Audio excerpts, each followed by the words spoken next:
ready? Yep. All right, so today around 5 o'clock, a warrant task force made up of U.S. Marshals as well as some Greenville County deputies came to 85 Montague Road to serve a warrant on a suspect that they believed to be there.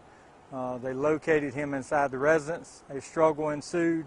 He was armed, and it resulted in an officer-involved shooting. The suspect is dead.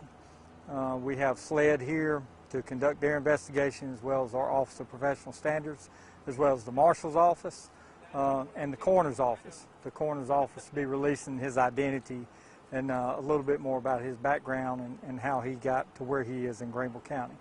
So that's it's very early on, but that's about all we can give you at this time. How are your officers, deputies doing, sir? They're doing good. Fortunately, none of them were injured. Obviously shook up, but they're all doing well. Can you tell us anything else about the nature of that warrant? No. The deputy or deputies who fired the shots, they are on paid administrative leave, desk duty? What's the protocol? They will be. They're still here. Obviously, they'll be interviewed. The SLED's here, and they have them now, talking to them. So once they release them, they'll be on paid leave until the findings of this investigation. Road's closed. Scene going to look like this for how much longer? Probably a good while. I mean, there's a lot of resources we pour into something like this to make sure it actually occurred inside the residence at 85 Montague.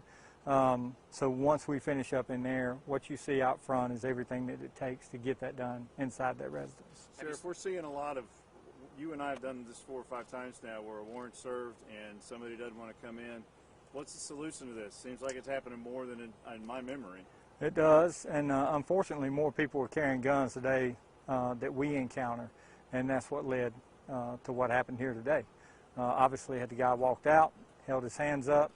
A lot of times we do call people out before we even try to enter the residence and try to use surprise or speed or anything like that. This was not the case. They went in to search the residence. The guy was hiding in the back. Again, he tried to fight him, pulled a firearm, and a shooting took place. So, you know, you arm yourself in a situation like this, and criminal activities involved. Certainly don't expect us not to take necessary action. Are your deputies talking to any other neighbors or anybody else in surrounding homes or anything? Are you just talking to them trying to get a better sense of, you know, what may have led up to that or anything like that? The only thing we talk to the neighbors about is letting them know everything's okay. They're not in any danger. They can choose to leave if they like to. We take their name and make sure they get back into their residence. If they do leave, we don't allow some that are close to the residence to have any visitors or anything like that right now. But they're fine, and they understand. Most of them, from what I've gathered so far, don't know this individual. So there wasn't somebody that was common to this neighborhood. Any other injuries or any children involved, sir? No, thankfully not. Any other message to the community tonight, sir? Again, you know, nobody's in danger here. This scene will work itself out over the next few hours.